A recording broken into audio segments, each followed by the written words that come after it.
Ladies and gentlemen, welcome back to RPGB. I'm your host, Grandmaster Mo, and then we've got DJ Sean Leonard, and we've got MC Kevin Roy.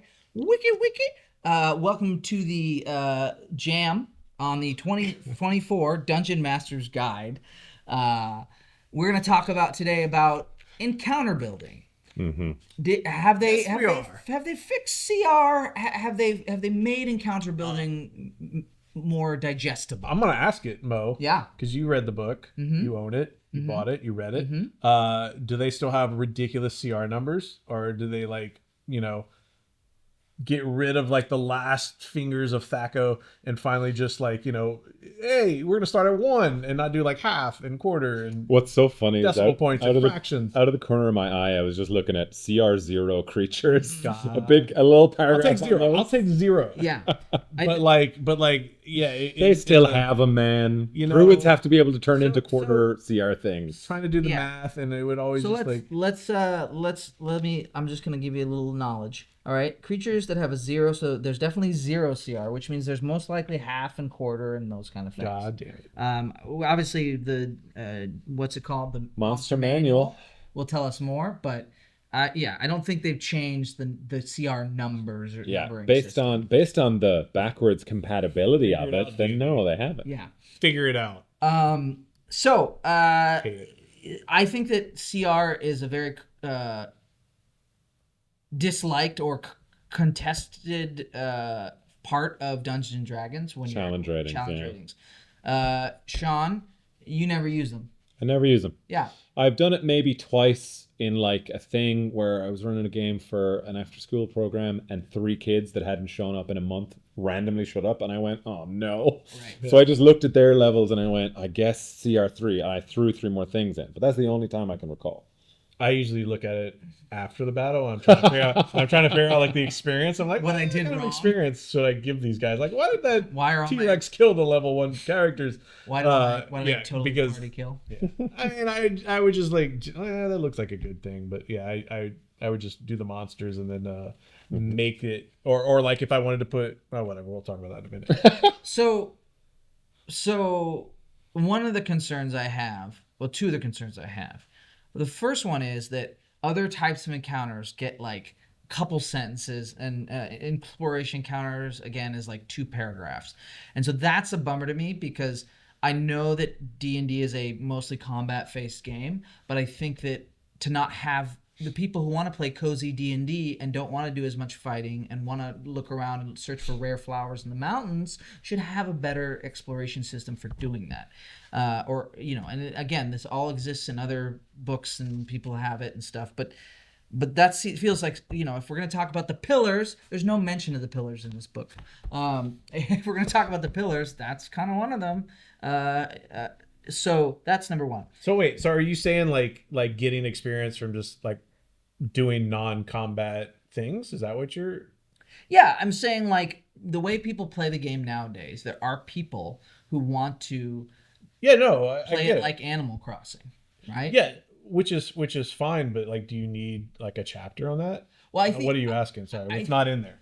For instance, how do you regulate exploration? How much can they see? What would be an example of an interesting social encounter? Yes. Well, you wish there was more of that. I wish there was tons more examples for players, is what I'm saying. Gotcha. And more then the RP side of it. Some generic suggested examples of how much XP you get from convincing the bartender or from climbing that tree and seeing the river or whatever. That's fair. Interesting. So that's that. The second thing is the CR and counter building is still a mess because this is the point of the book where most people are going to turn their brains off, especially if they're not readers. Especially if they're not readers. All right. Bringing that into the second video. That was out of pocket right there. Yeah, he's read books. He's read the back of cereal boxes. I left school in 2nd grade. Okay. But they now call it the XP per character budget instead of, what was it called before? You mean CR, challenge rating, or what do you mean? Well, it used to be called XP calculation. Oh, like a deadly encounter, yeah. right? Versus the... Yeah. So now they got rid of deadlies. It's just low, medium, moderate, and high, which is fine. Simplify is good, and they have simplified it in some ways. But there's still like a lot of math that would slow somebody down who, if you're trying to prep uh, a game, like I think they should have done a better job of explaining that like it's really specific to your table and that it may not equate the same thing if you have really creative experienced players versus new players, right? And again, good faith interpretations of certain rules.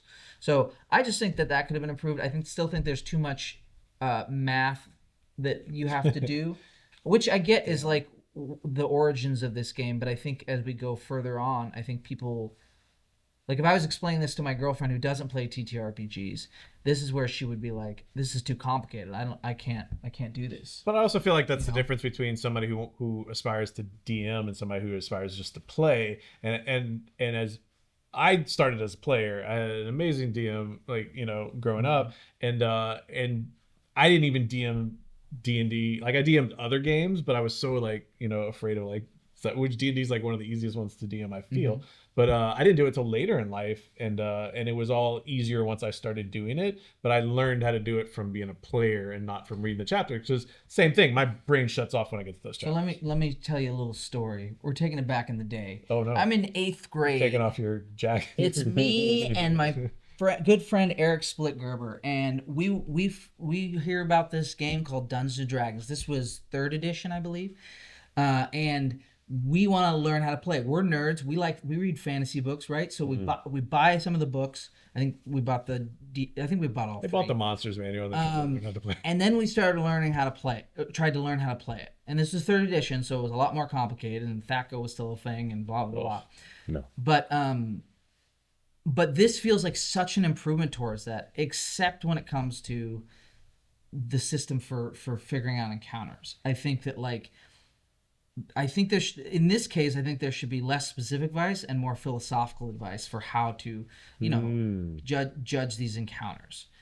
Because just arbitrarily saying, all right, 6 twig blights is worth 156 XP. Okay, fine. But do they have the resources? They got rid of the adventuring day, which I think is a great thing because that put too much pressure on people and didn't make sense for the way people play the game now. Interesting. So, yeah. So One thing I'd like to... Oh, Yeah, Kevin, yeah. did you have a... I was just gonna say, like, you know, coming to the game, I feel like you're not gonna learn 100% from reading a book how to play the game. You're gonna learn from playing the game. So I feel like you are gonna learn those things about like, okay, I threw 6 at them because the book says throw 6 of this monster at them because of their experience level, but then they like total party killed. So next time, you know, Sorry. Next time they won't come over to my house. they won't come over to my house. Sorry. Next time I'm only gonna throw like 2, or I'll make it where like I do this a lot in my games where I'm not sure if the group is going to survive a battle, so I'll throw 3 of the bad guys out and I'll keep 2 of them in reserve. So if they wipe the floor with those 3, then I'm like, oh yeah, and 2 more come through the door. That's and actually... they attack me. That's what I was going to say. What I was about to say is my favorite part of the book, and they should have put more time into this, about how you have levers, right, that you can pull and throw as the DM. They literally say adjustments. If a player is absent, you might want to remove some creatures. Also, die rolls and other factors can make an encounter easier or harder. Consider having creatures flee to make the encounter easier, or add reinforcements to make the encounter harder. There should have been a list of 15 different things there. One for incredibly magical people, one for really dumb beasts, right, that aren't going to have a battle plan, that you need a reason why they might do something. Yeah. One of my favorite moments in an actual play I've ever seen is, I think it was early campaign 3, might have been campaign 2 or Critical Role, but these, on an airship, these flying beasts land on the deck, and there's like 5 of them, and they're like, oh no, we're gonna have to fight these things. So for a round of combat, they start to like wipe the floor with them, and then the thing those birds were flying away from shows up, and the real encounter starts. Right. That's the kind of stuff that I wish they had put more of in here. Yeah. That would have been fun. Well, sorry, I didn't finish my story about me in the 8th grade. Splitgerber. Splitgerber, Eric. Shout out to Eric Splitgerber. Hope you're living life and feeling good. Let us know in the comments that you're watching. We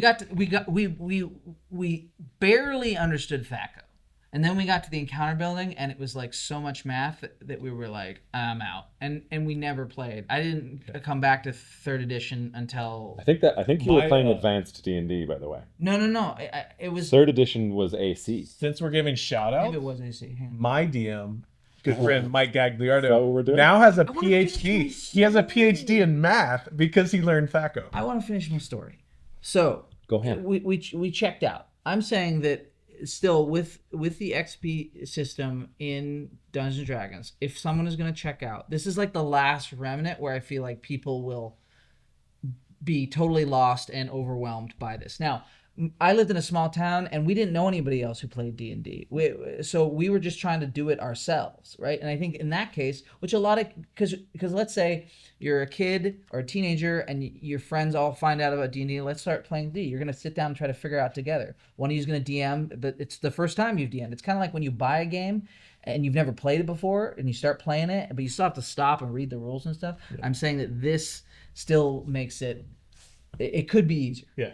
Right. And other again, I love me some Sly Flourish, but his benchmark is if there's different levels of it, but basically if the total sum of your character's levels equals more than the CR of your monsters, it might be deadly, right? I think it like goes up from a half or a third or whatever. So I think in first level, if you have 4 first level characters, you can really only use 2 CR monsters. You don't want to use anything above that because they might be deadly, right? But again, that all depends. But that's a much easier thing to just keep in your head than I have to multiply the thing. And maybe it's just my problem with XP in general. But let us know what you think. Do you think, I'm going to ask Mo, what do you think? Do you think that they're saving, because I felt like, with some of the things which we'll get to, like crafting and whatever, they put little tidbits of it in the player's handbook, but then they elaborated more on the DM's handbook. Do you think they're going to elaborate more on the stuff in the Monsters Manual, which has not come out as of taping the show? I think that they're creating a digital tabletop wonderland where no one's going to have to worry about this. All they have to do is drag and drop their monsters in, and then it'll take, warning, this is a bad idea. You know what I mean? Gotcha. So what you're saying is Daggerheart. No, I mean I like Daggerheart, but I'm saying like there's a way to fix this. Yeah. That like is more intuitive. There's different versions. I find that interesting because I don't know if there is a real way to combine. Here are the numbers of XP and the levels the characters will go up, and here's the number of play. I don't think there's a math equation for this. But I think it should be general categories of if it's like maybe there's like tiers of monsters, right? Like the CRs, but then it's just like if it's a CR monster, it's 5,000 HP or whatever. See, that's not HP. XP. I know what you mean, but that's not where I'm at. I think you got to go by vibes, man. Well, for sure, but that's what you're saying about. But because I agree, yes. The best way is to be a player first and learn and feel and vibe. But I also feel like we're coming to this book as like people who have DM'd D&D for the last several years or whatnot. So what Mo I think is trying to get out there is that like somebody who's coming to this book for the first time, never played D&D, is reading this thing, can they understand it? And it seems like no, they can't, or they're gonna get to this part and it's gonna be a little clunky in their first couple of games until the group figure it out and figure out the and I will say they've additions and subtractions, tweaked some small parts of it that make it slightly simpler, but I do think they could have done a better job of, again, like a lot of examples help, like just have pre-made encounters in this book that say, okay, here's some basic encounters you can use. Here's some, like 4, and then put the same CR numbers of like skeletons, zombies, or whatever. Sure. You can use any of these types of monsters in this encounter. Just drag and drop and switch them out. So isn't that what the adventures that are in the book for you to use are for? Wait. True. Like the level 1, 2, 3, they have like adventures to bring a party up to a certain level. Those will have encounters in there. But we'll get to that when we talk about. Do we already? We haven't talked about it. Talked about it yet. We'll talk about it. Yeah. Also, maybe they did that so Mo, you can make videos to include all that stuff so they can watch it. Yeah. Well, let us know what you think in the comments. How do you feel about the CR changes? I want to hear from veteran players, but also people who maybe are barely just started playing or you've never played before. Yeah, that'd be awesome, actually. If someone's like, I just bought this, help, what do I do? That's who I want to hear from. Ask for help in the comments. Like, I want our community to be talking to each other. So, veterans, if you see a poor lost little sheep child. Shepherd them to the light. Okay. All right. Well, that wraps it up for our discussion of the CRs in the new 2024 DMG. We love you all, and we hope you have a groovy night.